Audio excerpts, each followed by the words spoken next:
Satnam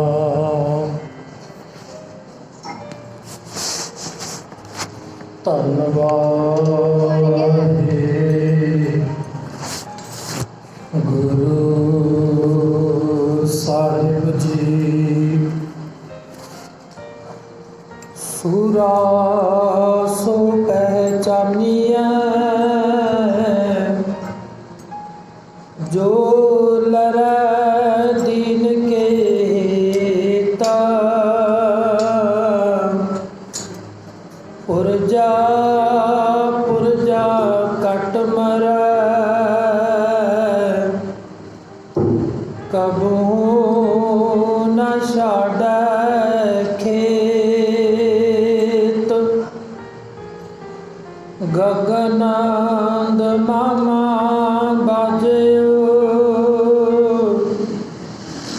ਪਰਿਓ ਨਿਸ਼ਾਨੈ cow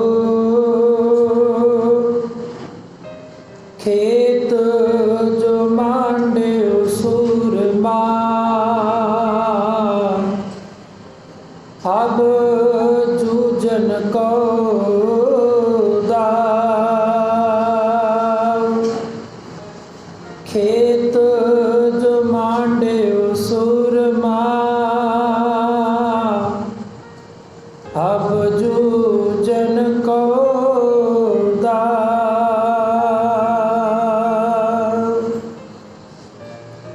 ਪਰਮ ਸਨਮਾਨਯੋਗ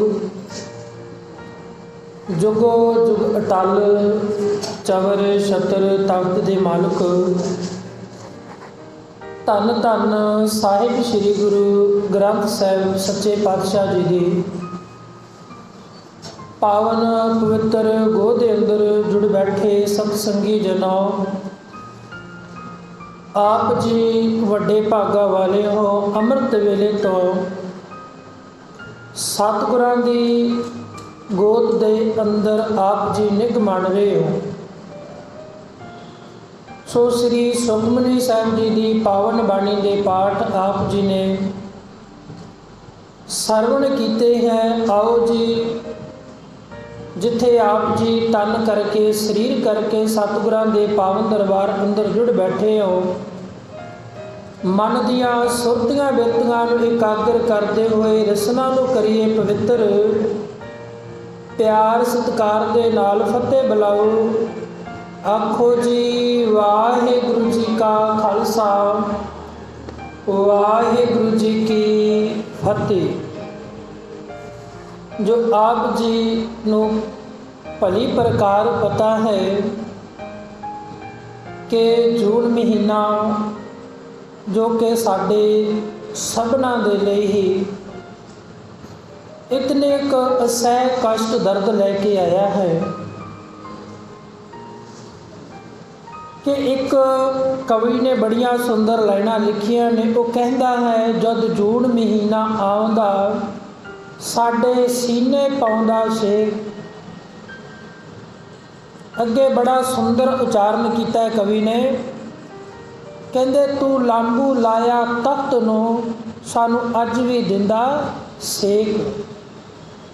ਵੀ ਜਦੋਂ ਜੂਨ ਮਹੀਨਾ 1 ਤਰੀਕ ਤੋਂ ਸ਼ੁਰੂ ਹੋ ਜਾਂਦਾ ਹੈ, ਸੰਨ 1984 ਦੇ ਵਿੱਚ,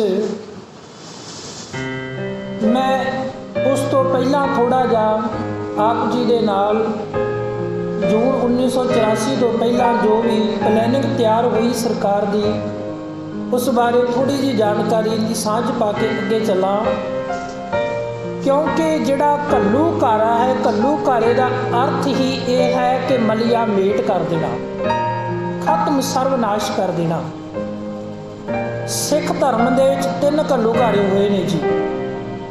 ਇੱਕ ਘੱਲੂਘਾਰਾ ਛੋਟਾ ਜੋ ਕਿ ਸੰਨ 1845 ਦੇ ਵਿੱਚ ਹੋਇਆ, ਜਿਸ ਨੂੰ ਛੋਟੇ ਘੱਲੂਘਾਰੇ ਦਾ ਨਾਮ ਦਿੱਤਾ ਗਿਆ,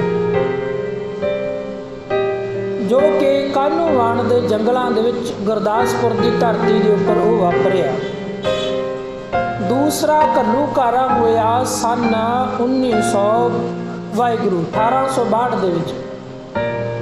ਦੇਖੋ ਵੀ ਦੂਸਰੇ ਘੱਲੂਘਾਰੇ ਦੇ ਵਿੱਚ 35,000 ਤੋਂ ਵੱਧ ਜਿਹੜੀਆਂ ਨੇ ਲਾਸ਼ਾਂ ਨੇ ਉਹ ਢਹਿ ਢੇਰੀ ਕਰ ਦਿੱਤੀਆਂ। ਅਹਿਮਦ ਸ਼ਾਹ ਅਬਦਾਲੀ ਚੜ੍ਹ ਕੇ ਪੰਜਾਬ ਤੇ ਆਇਆ, ਉਸਨੇ ਘੱਲੂਘਾਰਾ ਐਸਾ ਵਰਤਾਇਆ, ਸੋਚਿਆ ਮੈਂ ਸਿੱਖਾਂ ਦਾ ਸਰਵਨਾਸ਼ ਕਰ ਦਿੱਤਾ ਹੈ, ਪਰ ਸਿੱਖ ਫਿਰ ਵੀ ਨਹੀਂ ਮੁੱਕੇ।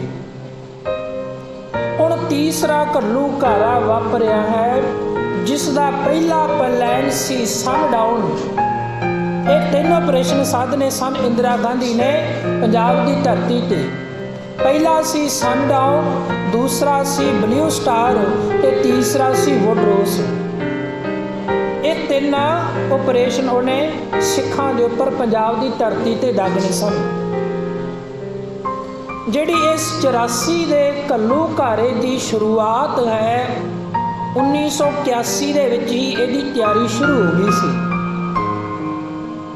ਘੱਲੂਘਾਰਾ 84 ਦੀ ਪੁਸਤਕ ਦੇ ਵਿੱਚ ਕਵੀ ਨੇ ਬੜਾ ਸੁੰਦਰ ਦਰਜ ਕੀਤਾ ਹੈ। ਉਹ ਕਹਿਣ ਲੱਗਾ ਵੀ ਜਿਹੜਾ ਇਹ ਪਲੈਨਿੰਗ ਆ ਨਾ 1984 ਜੂਨ ਮਹੀਨੇ ਦੀ 81 ਦੇ ਵਿੱਚ ਹੀ ਸ਼ੁਰੂ ਹੋ ਗਈ ਸੀ। ਸਹਾਰਨਪੁਰ ਦੀ ਧਰਤੀ ਦੇ ਉੱਪਰ ਇਹ ਪਹਿਲਾਂ ਦਰਬਾਰ ਸਾਹਿਬ ਦੀ ਨਾਮ ਉਸੇ ਢੰਗ ਦੇ ਨਾਲ ਇੱਕ ਬਿਲਡਿੰਗ ਤਿਆਰ ਕਰਕੇ ਕਮਾਂਡੋ ਫੌਜੀਆਂ ਨੂੰ ਟ੍ਰੇਨਿੰਗ ਦਿੱਤੀ ਜਾਣੀ ਸ਼ੁਰੂ ਹੋ ਗਈ। ਇਹਨੇ ਦੋ ਨੀਤੀਆਂ ਨੂੰ ਧਾਰਨ ਕੀਤਾ। ਪਹਿਲੀ ਸੀ ਪੱਛਮੀ ਦੇਸ਼ਾਂ ਦੀ ਨੀਤੀ, ਦੂਸਰੀ ਸੀ ਰੂਸੀ ਫੌਜਾਂ ਦੀ ਰਣਨੀਤੀ। ਤੇ ਪਹਿਲੇ ਦੇ ਵਿੱਚ ਕੀ ਸੀ ਪੱਛਮੀ ਦੇਸ਼ਾਂ ਦੀ ਰਣਨੀਤੀ ਦੇ ਵਿੱਚ, ਉਸ ਨੂੰ ਅਪਣਾਇਆ ਇੰਦਰਾ ਗਾਂਧੀ ਨੇ ਕਿ ਪੈਰਾ ਕਮਾਂਡੋ ਨੂੰ ਉਸ ਗੁਰੂ ਨਾਨਕ ਨਿਵਾਸ ਤੇ ਉਤਾਰ ਕੇ ਸੰਤ ਜਰਨੈਲ ਸਿੰਘ ਜੀ ਖਾਲਸਾ ਭਿੰਡਰਾਂ ਵਾਲਿਆਂ ਨੂੰ ਉਹਨਾਂ ਨੂੰ ਇਸੇ ਢੰਗ ਦੇ ਨਾਲ ਵੀ ਪਕੜ ਕੇ ਇੱਕ ਗੁਪਤ ਜਗ੍ਹਾ ਤੇ ਲੈ ਜਾਇਆ ਜਾਵੇਗਾ। ਤੇ ਕਹਿਣ ਲੱਗੇ ਜਿਹੜਾ DGS ਸੀ ਨਾ, ਉਸ ਸਮੇਂ ਡਾਇਰੈਕਟਰ ਜਨਰਲ ਸਿਕਿਉਰਿਟੀ ਫੋਰਸ ਦਾ, ਉਹਨਾਂ ਦਾ ਮੁਖੀ ਸੀ RN ਕਾਊ। RN ਕਾਊ ਨੂੰ ਪਹਿਲਾ ਮੁਖੀ ਹੋਇਆ DGS ਦਾ, ਜਿਸ ਨੂੰ ਇੰਦਰਾ ਗਾਂਧੀ ਨੇ ਆਪਣਾ ਸਿਕਿਉਰਿਟੀ ਐਡਵਾਈਜ਼ਰ ਰੱਖਿਆ RN ਕਾਊ ਨੂੰ। ਉਸ ਤੋਂ ਬਾਅਦ ਜਦੋਂ 84 ਦੀ ਪਲੈਨਿੰਗ ਸ਼ੁਰੂ ਹੋਈ ਅਪ੍ਰੈਲ ਮਹੀਨੇ ਦੇ ਵਿੱਚ, DGS ਨੂੰ ਪੁੱਛਿਆ ਗਿਆ। DGS ਨੇ ਕਿਹਾ, ਇੰਦਰਾ ਗਾਂਧੀ ਨੂੰ ਕਹਿਣ ਲੱਗਾ, ਦੇਖੋ ਜੀ ਵੱਧ ਤੋਂ ਵੱਧ 20 ਪੈਰਾ ਕਮਾਂਡੋ ਤੇ 50 ਤੋਂ ਵੱਧ ਨਹੀਂ ਹੋ ਸਕਦੇ ਜਿਹੜੇ ਸਿਵਲਾਈਜ਼ਰ ਨੇ, ਭਾਵ ਆਰਮੀ ਫੌਜੀ ਜਵਾਨ, ਉਹ 50 ਤੋਂ ਵੱਧ ਇਹਨਾਂ ਦੀਆਂ ਜਾਨਾਂ ਜਾ ਸਕਦੀਆਂ, ਇਸ ਤੋਂ ਵੱਧ ਨਹੀਂ ਜਾ ਸਕਦਾ। ਵੀ ਮੇਰੇ ਅੰਦਾਜ਼ੇ ਦੇ ਨਾਲ DGS ਕਹਿਣ ਲੱਗਾ ਵੀ 50 ਫੌਜੀ ਤੇ 20 ਪੈਰਾ ਕਮਾਂਡੋ ਇਹਨਾਂ ਦੀ ਜਾਨ ਜਾ ਸਕਦੀ ਹੈ। ਤੇ ਸੰਤਾਂ ਨੂੰ ਉਸ ਗੁਰੂ ਨਾਨਕ ਨਿਵਾਸ ਤੇ ਪੈਰਾ ਕਮਾਂਡੋ ਉਤਾਰ ਕੇ ਕੈਦ ਕਰਕੇ ਫੜ ਕੇ ਲੈ ਆਇਆ ਜਾਵੇਗਾ। ਫਿਰ ਨੰਬਰ 3 ਤੇ ਕੀ ਹੈ, CS ਗੈਂਸ, ਜਿਸ ਦੇ ਬਾਰੇ ਆਪ ਜੀ ਨੇ ਸ਼ਾਇਦ ਸੁਣਿਆ ਪੜ੍ਹਿਆ ਵੀ ਹੋਵੇਗਾ। CS ਗੈਂਸ ਇਸ ਤਰ੍ਹਾਂ ਦੀ ਗੈਂਸ ਆ ਗੁਰਸਿੱਖੋ, ਜਿਸ ਨੂੰ ਅੰਤਰਰਾਸ਼ਟਰੀ ਪੱਧਰ ਤੇ ਬੈਨ ਕੀਤਾ ਗਿਆ ਹੈ। ਭਾਵ ਕਿ ਜਦੋਂ CS ਗੈਂਸ ਦੀ ਵਰਤੋਂ ਵੀ ਉਸ ਅਕਾਲ ਤਖਤ ਸਾਹਿਬ ਤੇ ਸੰਤਾਂ ਨੂੰ ਫੜਨ ਦੇ ਲਈ, ਉਹਨਾਂ ਸਿੰਘਾਂ ਨੂੰ ਫੜਨ ਦੇ ਲਈ ਕੀਤੀ ਗਈ, ਜਿਸ ਦੇ ਨਾਲ ਸਾਹ ਬਹੁਤ ਔਖਾ ਆਉਣਾ ਲੱਗ ਜਾਂਦਾ ਹੈ। ਜਦੋਂ ਗੈਸ ਉਹ ਛੱਡੀ ਜਾਂਦੀ ਹੈ ਨਾ, ਤੇ ਉਸ ਦੇ ਨਾਲ ਹਵਾ ਦਾ ਮੁਹਾਨ ਹੋ ਜਾਂਦਾ ਜਿਸ ਪਾਸੇ ਨੂੰ, ਤੇ ਉਹ ਫਿਰ ਸਾਹ ਆਉਣਾ ਔਖਾ ਜਾਂਦਾ ਤੇ ਮੌਤ ਹੋ ਜਾਂਦੀ ਹੈ ਕਈਆਂ ਦੀ। ਉਸ ਗੈਸ ਦੀ ਵਰਤੋਂ ਵੀ ਇਸ ਜੂਨ 84 ਦੇ ਘੱਲੂਘਾਰੇ ਵਿੱਚ ਕੀਤੀ ਗਈ। ਫਿਰ ਅਪਣਾਇਆ ਇਸ ਨੀਤੀ ਨੂੰ ਨੰਬਰ 3 ਤੇ ਹੈ ਵੁਡਰੋਸ। ਵੁਡਰੋਸ ਉਸ ਸਮੇਂ ਦਾਗਿਆ ਗਿਆ ਜਦੋਂ 84 ਦਾ ਘੱਲੂਘਾਰਾ ਵਾਪਰ ਚੁੱਕਾ ਸੀ। ਉਹਦੀ ਮੈਂ ਅੱਗੇ ਜਾ ਕੇ ਆਪ ਜੀ ਦੇ ਨਾਲ ਵਿਚਾਰ ਸਾਂਝੀ ਕਰਾਂਗਾ। ਹੁਣ ਲੈ ਕੇ ਆਇਓ ਆਪ ਜੀ ਧਿਆਨ 1 ਜੂਨ ਤੇ। ਸੰਨ 1984 ਨੂੰ 1 ਜੂਨ ਤੋਂ ਕੁਝ ਦਿਨ ਪਹਿਲਾਂ ਹੀ ਜਿਹੜੇ ਦਰਬਾਰ ਸਾਹਿਬ ਦੇ ਨਾਲ ਦੇ ਘਰ ਸਨ, ਮਕਾਨ ਸਨ, ਉਹਨਾਂ ਨੂੰ ਖਾਲੀ ਕਰਵਾ ਲਿਆ ਗਿਆ ਸੀ।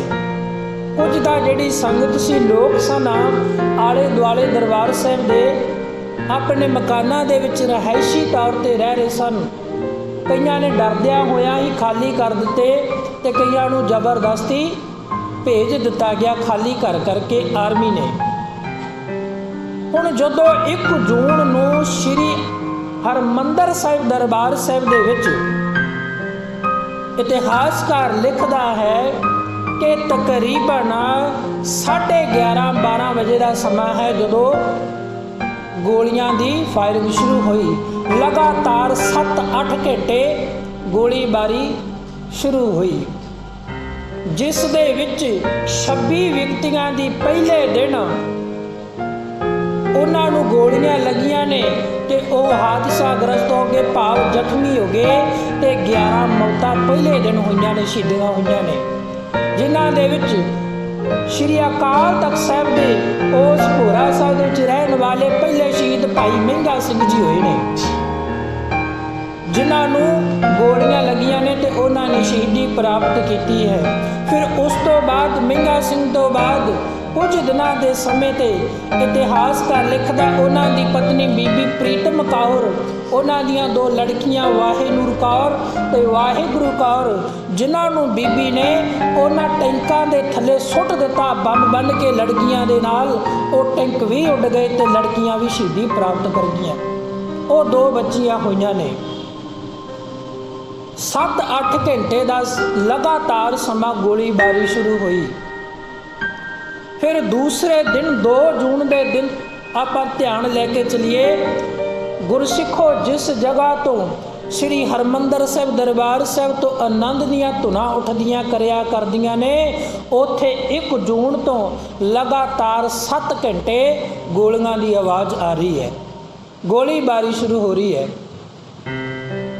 ਤੇ ਕਹਿੰਦੇ ਜਿਹੜਾ ਪੰਜਾਬ ਦਾ ਰਾਜਪਾਲ ਬੀਡੇ ਪਾਂਡੇ ਸੀ ਨਾ, ਉਸ ਸਮੇਂ ਉਹਨੇ ਅਹੁਦਾ ਸੰਭਾਲਿਆ ਸੀ, ਜੋ ਸਾਰੀ ਦੇਖ ਰੇਖ ਸੀ ਉਹੀ ਸਾਂਭਦਾ ਸੀ। ਤੇ ਜਿਹੜਾ ਇੰਦਰਾ ਗਾਂਧੀ ਦਾ RNKO ਸਿਕਿਉਰਿਟੀ ਐਡਵਾਈਜ਼ਰ ਸੀ, ਉਹੀ ਪੰਜਾਬ ਤੇ ਅਸਾਮ ਦੇ ਮਸਲੇ ਦੇਖਿਆ ਕਰਦਾ ਸੀ। ਬੀਡੇ ਪਾਂਡੇ ਨੇ ਪਹਿਲਾਂ ਜਵਾਬ ਦੇ ਦਿੱਤਾ। ਕੋਈ ਜਿਹੜਾ ਜਨਰਲ ਵੈਦਿਆ ਤੋਂ ਪਹਿਲਾਂ RNA ਸਿਨਹਾ ਵੈਦਿਆ ਉਸ ਸਮੇਂ ਜਿਹੜਾ ਮੁਖੀ ਥਾਪਿਆ ਗਿਆ ਸੀ, ਉਹਨੇ ਵੀ ਜਵਾਬ ਦਿੱਤਾ ਵੀ ਮੈਂ ਅਕਾਲ ਤਖਤ ਸਾਹਿਬ ਤੇ ਪੰਜਾਬ ਤੇ ਹਮਲਾ ਨਹੀਂ ਕਰ ਸਕਦਾ ਹੈ। ਫਿਰ ਜਨਰਲ ਵੈਦਿਆ ਨੂੰ ਪੰਜਾਬ ਦਾ ਮੁਖੀ, ਆਰਮੀ ਦਾ ਫੌਜ ਦਾ ਮੁਖੀ ਬਣਾ ਕੇ ਭੇਜਿਆ ਗਿਆ ਜਨਰਲ ਵੈਦਿਆ ਨੂੰ, ਜਿਸ ਨੂੰ ਬਾਅਦ ਦੇ ਵਿੱਚ ਭਾਈ ਸੁੱਖਾ ਤੇ ਜਿੰਦਾ ਜੀ ਵਾਹਿਗੁਰੂ ਭਾਈ ਸਤਵੰਤ ਸਿੰਘ ਤੇ ਬੇਅੰਤ ਸਿੰਘ ਜੀ ਨੇ ਸੋਧਿਆ। ਗੁਰਸਿੱਖੋ ਐਸਾ ਸਮਾਂ ਆਇਆ ਹੈ ਕਿ ਜਦੋਂ 2 ਜੂਨ ਦੀ ਸਵੇਰ ਹੋਈ, ਚਾਰੇ ਪਾਸੇ ਹੀ ਦੇਖਿਆ ਹੈ ਕਿ ਫੌਜ ਹਜ਼ਾਰਾਂ ਦੀ ਗਿਣਤੀ ਦੇ ਵਿੱਚ ਸ੍ਰੀ ਦਰਬਾਰ ਸਾਹਿਬ ਦੇ ਵਿੱਚ ਉਹਨਾਂ ਜੋੜਿਆਂ ਦੇ ਨਾਲ ਜੁੱਤੀਆਂ ਲੈ ਕੇ ਦਾਖਲ ਹੋ ਗਈ ਹੈ, ਜਿੱਥੇ ਜਾ ਕੇ ਸੰਗਤ ਨਮਸਕਾਰ ਕਰਦੀ ਹੈ ਤੇ ਗੋਲੀਬਾਰੀ ਸ਼ੁਰੂ ਹੋ ਚੁੱਕੀ ਹੈ। ਲਗਾਤਾਰ ਕੁਝ ਘੰਟੇ ਗੋਲੀਬਾਰੀ ਚੱਲੀ ਸ਼ੁਰੂ ਹੋਈ ਹੈ ਤੇ ਸੰਤ ਜਰਨੈਲ ਸਿੰਘ ਜੀ ਖਾਲਸਾ ਭਿੰਡਰਾਂਵਾਲੇ ਉਸ ਸਮੇਂ ਦਰਬਾਰ ਸਾਹਿਬ ਦੇ ਨਾਲ ਕਹਿੰਦੇ ਜਿਹੜਾ ਇੱਕ ਛੋਟਾ ਜਿਹਾ ਕਮਰਾ ਹੈ ਨਾ ਭੋਰਾ ਸਾਹਿਬ, ਉਹਦੀ ਜਿਹੜੀ ਛੱਤ ਹੈ ਉਹ ਪਰਿਕਰਮਾ ਤੋਂ ਥੋੜੀ ਜਿਹੀ ਉੱਚੀ ਸੀ ਉਸ ਸਮੇਂ, ਜਿੱਥੇ ਅੱਜ ਗੁਰੂ ਤੇਗ ਬਹਾਦਰ ਸਾਹਿਬ ਨਾਮ ਦਾ ਗੁਰਦੁਆਰਾ ਸਾਹਿਬ ਬਣਿਆ ਹੋਇਆ ਨਾ, ਜਦੋਂ ਆਪ ਜੀ ਦਰਸ਼ਨ ਕਰਦੇ ਹੋ ਉਸ ਪਾਸੇ ਤੋਂ ਭੋਰਾ ਸਾਹਿਬ ਦੀ ਛੱਤ ਨੀਵੀਂ ਸੀ।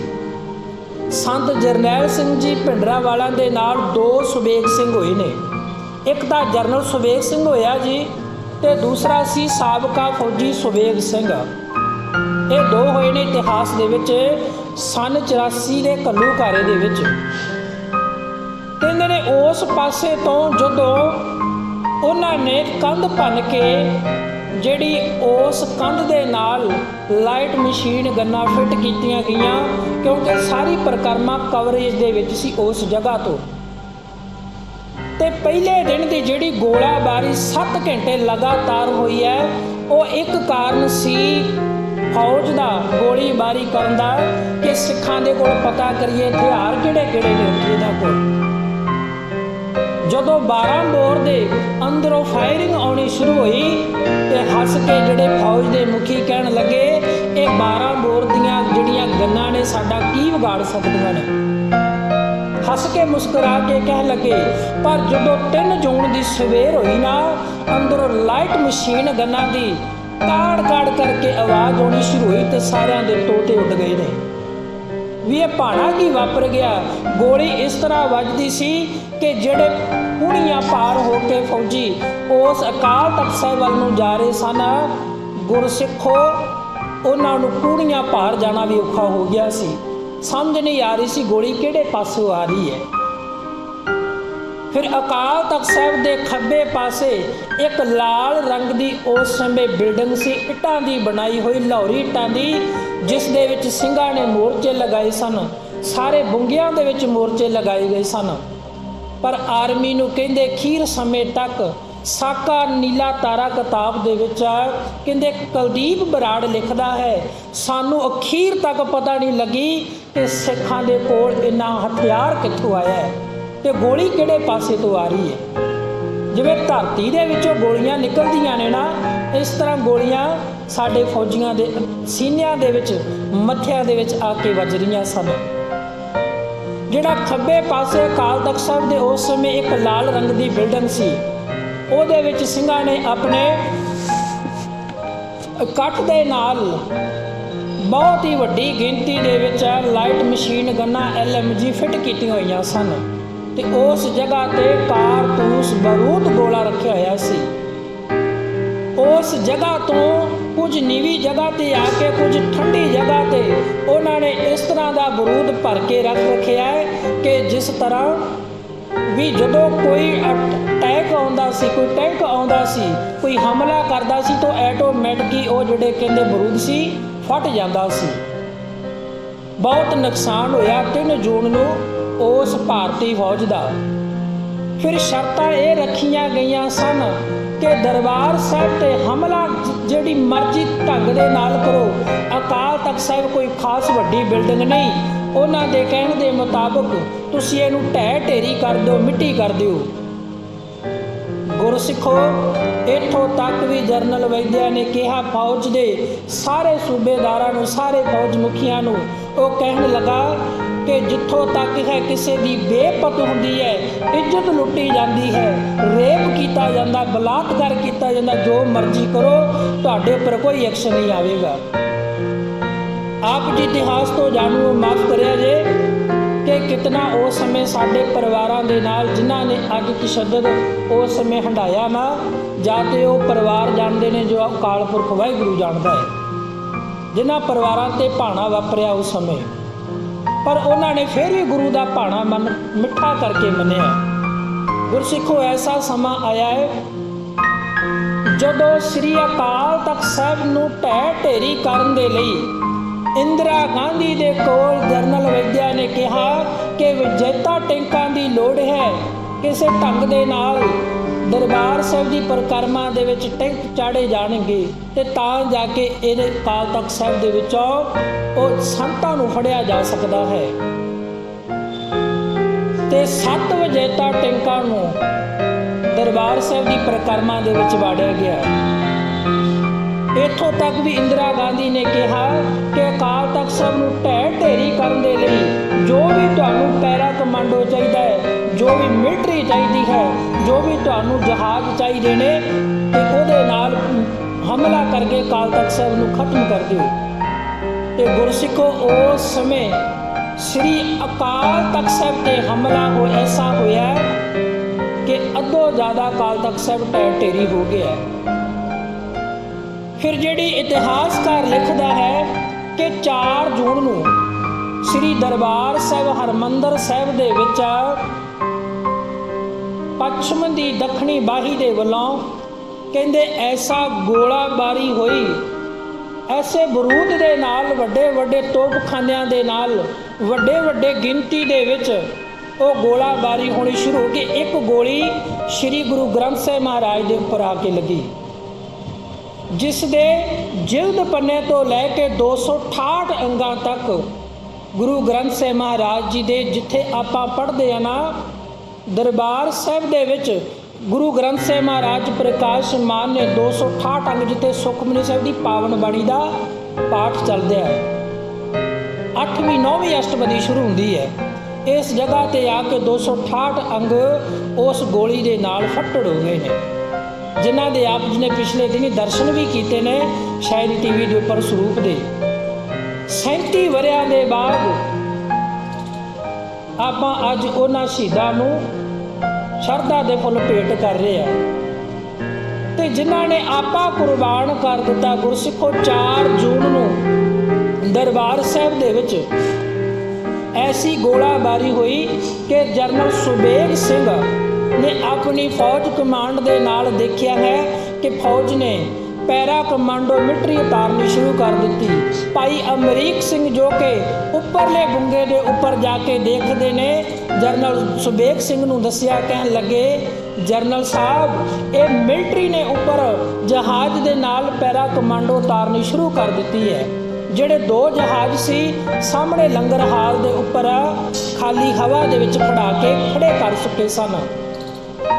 ਜਰਨਲ ਸੁਬੇਗ ਸਿੰਘ ਕਹਿੰਦੇ ਐਸੇ ਹੋਏ ਆ ਜਿਨ੍ਹਾਂ ਨੇ ਜੰਗ ਦੇ ਮੈਦਾਨ ਦੇ ਵਿੱਚ 90,000 ਦੁਸ਼ਮਣਾਂ ਦੇ ਦੰਦ ਖੱਟੇ ਕਰ ਰੱਖੇ ਸਨ। ਐਸਾ ਸਮਾਂ ਆਇਆ, ਕਹਿੰਦੇ ਭਾਈ ਅਮਰੀਕ ਸਿੰਘ ਜੀ ਜਦੋਂ ਉੱਪਰਲੇ ਬੁੰਗੇ ਦੇ ਉੱਪਰ ਗਏ ਨਾ, ਦੇਖਿਆ ਕਿ ਆਰਮੀ ਫੌਜ ਨੇ ਪੈਰਾ ਮਿਲਟਰੀ ਨੇ ਉੱਪਰ ਕਮਾਂਡੋ ਜਹਾਜ਼ ਦੇ ਨਾਲ ਉਤਾਰਨੇ ਸ਼ੁਰੂ ਕਰ ਦਿੱਤੇ ਨੇ। ਭਾਈ ਅਮਰੀਕ ਸਿੰਘ ਜੀ ਨੇ ਆਪਣੇ ਮੋਢੇ ਦੇ ਵਿੱਚ ਮਸ਼ੀਨ ਗਨ ਪਾ ਕੇ ਜਦੋਂ ਉੱਪਰ ਬੁੰਗੇ ਤੇ ਗਏ ਨੇ ਤੇ ਉਹਨਾਂ ਦੇ ਉੱਪਰ ਹਮਲਾ ਕਰਨਾ ਸ਼ੁਰੂ ਕਰ ਦਿੱਤਾ ਹੈ। 400 ਤੋਂ ਵੱਧ ਜਿਹੜੇ ਕਮਾਂਡੋ ਪੈਰਾ ਮਿਲਟਰੀ ਦੇ ਨੇ ਉਹਨਾਂ ਨੂੰ ਥੱਲੇ ਆਉਣ ਤੋਂ ਪਹਿਲਾਂ ਹੀ ਮਾਰ ਮੁਕਾ ਦਿੱਤਾ ਹੈ। ਤੇ ਜਦੋਂ ਭਾਈ ਅਮਰੀਕ ਸਿੰਘ ਜੀ ਨੇ ਕਹਿਣ ਲੱਗੇ, ਇਤਿਹਾਸਕਾਰ ਲਿਖਦਾ ਹੈ ਕਿ ਜਦੋਂ ਮਸ਼ੀਨ ਗਨ ਉਹ ਜਹਾਜ਼ ਵੱਲ ਨੂੰ ਕੀਤੀ ਨਾ ਤੇ ਜਰਨਲ ਸੁਬੇਗ ਸਿੰਘ ਨੇ ਮਨਾ ਕਰ ਦਿੱਤਾ ਹੈ। ਕਹਿਣ ਲੱਗੇ, ਨਹੀਂ ਭਾਈ ਸਾਹਿਬ, ਇਹ ਜਿਹੜਾ ਜਹਾਜ਼ ਹੈ ਇਹ ਮਿਲਟਰੀ ਨੇ ਤੁਹਾਡੀ ਪਹਿਲਾਂ ਹੀ ਰੇਂਜ ਤੋਂ ਬਾਹਰ ਖੜਾ ਕੀਤਾ ਹੋਇਆ ਹਵਾ ਦੇ ਵਿੱਚ, ਇਹਦੇ ਉੱਪਰ ਹਮਲਾ ਕਰਨ ਦਾ ਕੋਈ ਫਾਇਦਾ ਨਹੀਂ ਹੈ। CS ਗੈਸ ਦੀ ਵਰਤੋਂ ਕੀਤੀ ਗਈ ਉਸ ਆਰਮੀ ਫੌਜ ਨੇ ਕਿ ਜਿਹੜਾ ਸਿੰਘਾਂ ਦਾ ਸਾਹ ਥੋੜ੍ਹਾ ਜਿਹਾ ਔਖਾ ਹੋਣਾ ਸ਼ੁਰੂ ਹੋ ਗਿਆ ਹੈ। ਸ਼ਾਇਦ ਉਹਨਾਂ ਨੇ ਸੋਚਿਆ ਇਹਨਾਂ ਦੀ ਮੌਤ ਵਿੱਚ ਹੀ ਹੋ ਜਾਵੇਗੀ, ਪਰ ਐਸਾ ਸਮਾਂ ਨਹੀਂ ਆਇਆ ਹੈ। ਜਦੋਂ 4 ਜੂਨ ਦਾ ਦਿਨ ਬਤੀਤ ਹੋ ਗਿਆ, 5 ਜੂਨ ਦੀ ਦਿਨ ਦੇ ਸਮੇਂ ਗੋਲਾਬਾਰੀ ਹੋਈ। ਜਦੋਂ 5 ਜੂਨ ਦੀ ਰਾਤ ਹੋਈ ਨਾ, ਮੈਂ ਸੰਖੇਪ ਦੇ ਵਿੱਚ ਇਤਿਹਾਸ ਨੂੰ ਦੱਸ ਕੇ ਅੱਗੇ ਚੱਲਾਂ। 5 ਜੂਨ ਦੀ ਰਾਤ ਜਿਹੜੀ ਰਾਤ ਬਤੀਤ ਹੋਈ ਹੈ, ਸਿੱਖੋ ਧਿਆਨ ਦੇ ਕੇ ਆਪ ਜੀ ਚੱਲਿਆ ਜੀ ਕਿ ਜਦੋਂ 8:30-9 ਵਜੇ ਦਾ ਸਮਾਂ ਹੋਇਆ ਨਾ ਕਿ ਜਰਨਲ ਸੁਬੇਗ ਸਿੰਘ ਸੰਤ ਜਰਨੈਲ ਸਿੰਘ ਜੀ ਖਾਲਸਾ ਭਿੰਡਰਾਂ ਵਾਲੇ ਉਹਨਾਂ ਦੇ ਕੋਲ ਆਏ ਨੇ ਭੂਰਾ ਸਾਹਿਬ ਦੇ ਵਿੱਚ ਆ ਕੇ ਹੱਥ ਜੋੜ ਕੇ ਫਤਿਹ ਬੁਲਾਈ। ਕਹਿਣ ਲੱਗੇ, ਮਹਾਂਪੁਰਖੋ ਵਾਹਿਗੁਰੂ ਜੀ ਕਾ ਖਾਲਸਾ ਵਾਹਿਗੁਰੂ ਜੀ ਕੀ ਫਤਿਹ। ਤੇ ਸੰਤਾਂ ਨੇ ਫਤਿਹ ਦਾ ਜਵਾਬ ਫਤਿਹ ਦੇ ਵਿੱਚ ਦਿੱਤਾ। ਜਦੋਂ ਨਜ਼ਰ ਮਾਰੀ ਹੈ ਕਿ ਜਰਨਲ ਸੁਬੇਗ ਸਿੰਘ ਦੀ ਛਾਤੀ ਦੇ ਵਿੱਚ ਸੱਜੇ ਪਾਸੇ ਜਿਹੜੀਆਂ ਲਹੂ ਦੀਆਂ ਧਾਰਾਂ ਵਹਿ ਰਹੀਆਂ ਨੇ, ਮੋਢਾ ਉਹਨਾਂ ਦਾ ਲਹੂ ਦੇ ਨਾਲ ਭਿੱਜਿਆ ਹੋਇਆ ਹੈ। ਭਾਈ ਅਮਰੀਕ ਸਿੰਘ ਕੋਲ ਬੈਠੇ ਨੇ, ਕਹਿਣ ਲੱਗੇ ਸਿੰਘਾਂ ਨੂੰ ਕਿ ਸਿੰਘੋ ਜਰਨਲ ਸੁਬੇਗ ਸਿੰਘ ਦੇ ਮਲਮ ਪੱਟੀ ਕਰੋ। ਮੁਸਕਰਾ ਕੇ ਕਹਿਣ ਲੱਗੇ, ਨਹੀਂ ਭਾਈ ਸਾਹਿਬ। ਸੰਤਾਂ ਨੂੰ ਮੁੜ ਕੇ ਕਹਿਣ ਲੱਗੇ, ਸੰਤ ਮਹਾਂਪੁਰਖੋ ਜੋ ਗੁਰੂ ਪਾਤਸ਼ਾਹ ਨੇ ਸੇਵਾ ਬਖਸ਼ੀ ਸੀ ਉਹ ਸੇਵਾ ਮੈਂ ਨਿਭਾ ਚੱਲਿਆ ਹਾਂ। ਅੱਗੇ ਅਕਾਲ ਪੁਰਖ ਵਾਹਿਗੁਰੂ ਰਾਖਾ, ਕੌਮ ਨੂੰ ਪਿਆਰ ਤਬਾਕ ਬਖਸ਼ੇ। ਪਰ ਨਾਲ ਹੀ ਜਰਨਲ ਸੁਬੇਗ ਸਿੰਘ ਨੇ ਕਹਿ ਦਿੱਤਾ, ਇਸ ਸਰਕਾਰ ਨੇ, ਭਾਰਤ ਸਰਕਾਰ ਨੇ ਦਰਬਾਰ ਸਾਹਿਬ ਹਰਿਮੰਦਰ ਸਾਹਿਬ ਤੇ ਹਮਲਾ ਕਰਕੇ ਆਪਣੀਆਂ ਜੜ੍ਹਾਂ ਦੇ ਵਿੱਚ ਤੇਲ ਆਪ ਪਾ ਲਿਆ ਹੈ। ਜਦੋਂ ਇਤਨੇ ਬਚਨ ਕਹੇ ਨੇ, ਕੁਝ ਸਮੇਂ ਦੇ ਬਾਅਦ ਮੁੱਖ ਫੇਰਿਆ ਜਰਨਲ ਸੁਬੇਗ ਸਿੰਘ ਜੀ 5 ਜੂਨ ਦੀ ਰਾਤ ਨੂੰ ਇਤਿਹਾਸਕਾਰ ਲਿਖਦਾ ਹੈ ਉਹ ਵੀ ਸ਼ਹੀਦੀ ਪ੍ਰਾਪਤ ਕਰ ਗਏ ਨੇ। ਤੇ ਨਾਲ ਜਾਂਦੇ ਹੋਏ ਕਹਿਣ ਲੱਗੇ, ਸ਼ਹੀਦੀ ਤੋਂ ਪਹਿਲਾਂ ਮਹਾਂਪੁਰਖਾਂ ਨੇ ਪੁੱਛਿਆ, ਕਹਿਣ ਲੱਗੇ ਤੁਹਾਡੇ ਸਰੀਰ ਤੇ ਗੋਲੀਆਂ ਕਿਵੇਂ ਲੱਗੀਆਂ ਨੇ? ਤੇ ਉਹਨਾਂ ਨੇ ਇੱਕ ਜਵਾਬ ਦਿੱਤਾ, ਕਹਿਣ ਲੱਗੇ, ਮਹਾਂਪੁਰਖੋ ਜਦੋਂ ਮੈਂ ਦਰਬਾਰ ਸਾਹਿਬ ਦੀ ਡਿਊਟੀ ਦੇ ਵਿੱਚੋਂ ਵਾਪਸ ਆ ਰਿਹਾ ਸੀ, ਸੋਚਿਆ ਹੈ ਕਿ ਕੱਲ੍ਹ ਨੂੰ ਇਸ ਢੰਗ ਦੇ ਨਾਲ 6 ਜੂਨ ਨੂੰ ਇਹਨਾਂ ਟੈਂਕਾਂ ਦੇ ਉੱਪਰ ਗੋਲੇ ਦਾਗੇ ਜਾਣਗੇ, ਪਰ ਐਸੀਆਂ ਗੋਲੀਆਂ ਆ ਕੇ ਵੱਜੀਆਂ ਜੋ ਅਕਾਲ ਪੁਰਖ ਦਾ ਭਾਣਾ ਸੀ ਤੇ ਇਹ ਗੋਲੀਆਂ ਮੇਰੀ ਛਾਤੀ ਦੇ ਵਿੱਚ ਆ ਕੇ ਲੱਗੀਆਂ ਨੇ। ਗੁਰਸਿੱਖੋ ਜਦੋਂ 5 ਜੂਨ ਦੀ ਰਾਤ ਹੋਈ ਨਾ ਤੇ ਭਾਈ ਰਿਸ਼ਪਾਲ ਸਿੰਘ ਜੀ ਜਿਹੜੇ ਸੰਤ ਜਰਨੈਲ ਸਿੰਘ ਜੀ ਖਾਲਸਾ ਉਹਨਾਂ ਦੇ ਸਹਾਇਕ ਹੋਏ ਨੇ, ਜਿਨ੍ਹਾਂ ਨੂੰ ਆਪਾਂ ਪੀਏ ਕਹਿ ਦਿੰਦੇ ਹਾਂ, ਉਹ ਸਹਾਇਕ ਹੋਏ ਨੇ ਸੰਤ ਜਰਨੈਲ ਸਿੰਘ ਜੀ ਦੇ, ਜਿਨ੍ਹਾਂ ਦਾ ਵਿਆਹ ਸੰਤ ਜਰਨੈਲ ਸਿੰਘ ਨੇ 1983 ਦੇ ਵਿੱਚ ਆਪ ਕਰਵਾਇਆ ਸੀ। ਉਹਨਾਂ ਦੀ ਪਤਨੀ ਹੈ ਬੀਬੀ ਪ੍ਰੀਤਮ ਕੌਰ ਜੀ ਤੇ 18 ਦਿਨ ਦਾ ਲੜਕਾ ਸੀ ਮਨਪ੍ਰੀਤ ਸਿੰਘ। ਜੇਕਰ ਇਤਿਹਾਸ ਨੂੰ ਪੜ੍ਹ ਕੇ ਦੇਖੋ ਆਪ ਜੀ, ਸਭ ਤੋਂ ਛੋਟੇ ਸ਼ਹੀਦ ਸਨ 1984 ਦੇ ਵਿੱਚ ਭਾਈ ਰਿਸ਼ਪਾਲ ਸਿੰਘ ਦੇ ਲੜਕੇ ਕਾਕਾ ਮਨਪ੍ਰੀਤ ਸਿੰਘ ਹੋਏ ਸੀ, ਜਿਨ੍ਹਾਂ ਦੀ ਉਸ ਸਮੇਂ ਉਮਰ 18 ਦਿਨ ਸੀ। ਕਹਿੰਦੇ ਨੇ ਜਦੋਂ ਉਸ ਅਕਾਲ ਤਖਤ ਸਾਹਿਬ ਦੇ ਭੋਰਾ ਸਾਹਿਬ ਦੇ ਵਿੱਚ ਬੈਠੇ ਹੋਏ ਥੋੜ੍ਹਾ ਜਿਹਾ ਬਾਹਰ ਵੱਲ ਨੂੰ ਦੇਖਿਆ, ਸੰਤ ਜਰਨੈਲ ਸਿੰਘ ਜੀ ਦੇ ਜਿਹੜੇ ਸਹਾਇਕ ਹੋਏ ਨੇ ਭਾਈ ਰਿਸ਼ਪਾਲ ਸਿੰਘ ਜੀ, ਮਹਾਂਪੁਰਖਾਂ ਨੇ ਕਿਹਾ ਕਿ ਬਾਹਰ ਦਾ ਤੁਸੀਂ ਥੋੜ੍ਹਾ ਜਿਹਾ ਨਜ਼ਰੀਆ ਦੇਖੋ ਕਿ ਕਿਸ ਤਰ੍ਹਾਂ ਫੌਜ ਦੇ ਜਿਹੜੇ ਅੰਦਰ ਟੈਂਕ ਆ ਰਹੇ ਨੇ, ਕੀ ਫੌਜ ਦੀ ਕਾਰਵਾਈ ਹੈ, ਕੀ ਪੈਰਵਾਈ ਹੈ ਫੌਜ ਦੀ। ਥੋੜ੍ਹਾ ਜਿਹਾ ਬਾਹਰ ਹੋ ਕੇ ਸੰਤਾਂ ਨੂੰ ਦੱਸਣ ਲੱਗਾ ਕਿ ਮਹਾਂਪੁਰਖੋ, ਉਸ ਸਰਕਾਰ ਨੇ ਇਸ ਦਰਬਾਰ ਸਾਹਿਬ ਦੀ ਪਰਿਕਰਮਾ ਦੇ ਅੰਦਰ ਟੈਂਕ ਭੇਜਣੇ ਸ਼ੁਰੂ ਕਰ ਦਿੱਤੇ ਹੈ ਤੇ ਬੁਲਟ ਪ੍ਰੂਫ ਜੈਕਟਾਂ ਵਾਲੇ ਉਹਨਾਂ ਨੇ ਆਰਮੀ ਦੇ ਜਵਾਨ ਭੇਜਣੇ ਸ਼ੁਰੂ ਕਰ ਦਿੱਤੇ ਹੈ। ਜਦੋਂ ਅੰਦਰ ਵਾਪਸ ਮੁੜਨ ਲੱਗੇ ਭੋਰਾ ਸਾਹਿਬ ਦੇ ਵਿੱਚ, ਇੱਕ ਗੋਲੀ ਆ ਕੇ ਮੱਥੇ ਦੇ ਵਿੱਚ ਲੱਗੀ ਭਾਈ ਰਿਸ਼ਪਾਲ ਸਿੰਘ ਦੇ, ਉਹ ਸ਼ਹੀਦ ਹੋ ਗਏ ਨੇ।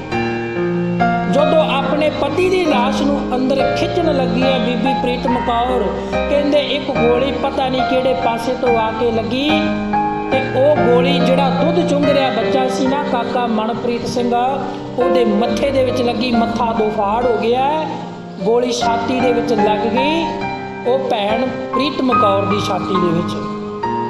ਕੁਝ ਸਮਾਂ ਬਾਅਦ ਜਦੋਂ ਉਸ ਪੁੱਤਰ ਦੀ 18 ਦਿਨ ਦਾ ਪੁੱਤਰ ਹੈ ਭਾਈ ਰਿਸ਼ਪਾਲ ਸਿੰਘ ਦਾ ਲੜਕਾ, ਜਿਸ ਦੀ ਮੌਤ ਹੋ ਗਈ, ਉਹ ਸ਼ਹੀਦੀ ਪ੍ਰਾਪਤ ਕਰ ਗਿਆ। ਕੁਝ ਸਮਾਂ ਬਾਅਦ ਭੈਣ ਪ੍ਰੀਤਮ ਕੌਰ ਕਹਿੰਦੇ ਜਿੰਦਾ ਰਹੇ। ਉਸ ਤੋਂ ਬਾਅਦ ਉਹਨਾਂ ਨੂੰ ਜੇਲ੍ਹ ਦੇ ਵਿੱਚ ਭੇਜ ਦਿੱਤਾ ਗਿਆ, ਉਹ ਵੀ ਸ਼ਹੀਦੀ ਪ੍ਰਾਪਤ ਕਰ ਗਏ ਨੇ। ਹੁਣ ਜਦੋਂ ਅੱਜ ਦਾ ਦਿਨ ਹੋਇਆ ਨਾ, 5 ਜੂਨ ਦੀ ਰਾਤ ਬਤੀਤ ਹੋਣ ਤੇ ਆ ਰਹੀ ਹੈ। ਰਾਤ ਨੂੰ ਬੁਲਟ ਪ੍ਰੂਫ ਜੈਕਟਾਂ ਦੇ ਵਿੱਚ ਸਰਕਾਰ ਨੇ ਅੰਦਰ ਫੌਜੀ ਭੇਜਣੇ, ਆਰਮੀ ਜਵਾਨ ਭੇਜਣੇ ਸ਼ੁਰੂ ਕਰ ਦਿੱਤੇ। ਕਹਿੰਦੇ ਨੇ ਸੰਤ ਜਰਨੈਲ ਸਿੰਘ ਜੀ ਭਿੰਡਰਾਂ ਵਾਲੇ, ਉਹਨਾਂ ਦੇ ਗੜਵਈ ਹੋਏ ਨੇ ਭਾਈ ਗੁਰਮੁਖ ਸਿੰਘ ਜੀ। ਗੁਰਮੁਖ ਸਿੰਘ ਜੀ ਨੇ ਦੱਸਿਆ ਕਿ ਜਦੋਂ ਲਾਈਟ LMG ਗਨ ਦੇ ਨਾਲ ਉਹਨਾਂ ਬੁਲਟ ਪ੍ਰੂਫ ਜੈਕਟ ਆਰਮੀ ਜਵਾਨਾਂ 'ਤੇ ਵਾਰ ਕੀਤਾ ਜਾਂਦਾ ਸੀ ਨਾ, ਜਾਂ ਤਾਂ ਉਸ ਢੰਗ ਦੇ ਨਾਲ ਵਾਰ ਕੀਤਾ ਜਾਂਦਾ ਸੀ ਜਿੱਥੇ ਉਹਨਾਂ ਦੀ ਜਾਕਟ ਨਹੀਂ ਪਾਈ ਸੀ, ਜਾਂ ਉਸ ਢੰਗ ਦੇ ਨਾਲ ਵਾਰ ਕੀਤਾ ਜਾਂਦਾ ਸੀ ਜਦੋਂ ਵਾਰ ਹੁੰਦਾ ਸੀ ਨਾ ਤੇ ਜਵਾਨ ਦੇ ਗੋਲੀ ਲੱਗਦੀ ਸੀ ਤੇ ਉਹ ਅੱਗ ਦਾ ਭੰਗੂਕਾ ਨਿਕਲਦਾ ਸੀ ਤੇ ਜਿਹੜੇ ਕੂੜੀਆਂ ਪਾਰ ਪਾਰ ਹੋ ਕੇ ਜਵਾਨ ਅੰਦਰ ਦਾਖਲ ਹੋਏ ਸਨ, ਉਹਨਾਂ ਨੂੰ ਵੀ ਖਤਮ ਕਰਨਾ ਸੌਖਾ ਹੋ ਗਿਆ ਸੀ ਸਿੰਘਾਂ ਦੇ ਲਈ। ਕਹਿੰਦੇ ਇਸੇ ਢੰਗ ਦੇ ਨਾਲ ਹਜ਼ਾਰਾਂ ਦੀ ਗਿਣਤੀ ਦੇ ਵਿੱਚ, ਲੱਖਾਂ ਦੀ ਗਿਣਤੀ ਦੇ ਵਿੱਚ ਜਿਹੜੇ ਉਹ ਆਰਮੀ ਦੇ ਜਵਾਨ ਸ਼ਹੀਦ ਹੋ ਗਏ ਨੇ, ਹਜ਼ਾਰਾਂ ਦੀ ਗਿਣਤੀ ਦੇ ਵਿੱਚ। ਐਸਾ ਨੁਕਸਾਨ ਸਾਕਾ ਨੀਲਾ ਤਾਰਾ ਕਿਤਾਬ ਦੇ ਵਿੱਚ ਕੁਲਦੀਪ ਬਰਾੜ ਲਿਖਦਾ ਹੈ ਕਿ ਸਾਨੂੰ ਕਦੇ ਵੀ ਫੌਜ ਦਾ ਨਹੀਂ ਹੋਇਆ। ਅਸੀਂ ਸੋਚਿਆ ਨਹੀਂ ਸੀ ਕਿ ਇਹ ਮੁੱਠੀ ਭਰ ਸਿੰਘਾਂ ਦੇ ਕੋਲ ਇਤਨਾ ਭਾਰੀ ਅਸਲਾ ਹੋਵੇਗਾ। ਫਿਰ ਇੱਥੋਂ ਤੱਕ ਵੀ ਲਿਖਿਆ ਉਸ ਕੁਲਦੀਪ ਬਰਾੜ ਨੇ, ਕਹਿਣ ਲੱਗਾ ਕਿ ਸਾਡੀ ਐਸੀ ਪੈਰਾਮਿਲਟਰੀ ਕਮਾਂਡੋ ਨੂੰ ਕੋਈ ਟ੍ਰੇਨਿੰਗ ਨਹੀਂ ਦਿੱਤੀ ਜਾਂਦੀ, ਇਹ ਜਿਸ ਤਰ੍ਹਾਂ ਦੀ ਸੰਤਾਂ ਨੇ ਉਹਨਾਂ ਸਿੰਘਾਂ ਨੂੰ ਟ੍ਰੇਨਿੰਗ ਦਿੱਤੀ ਹੋਈ ਹੈ।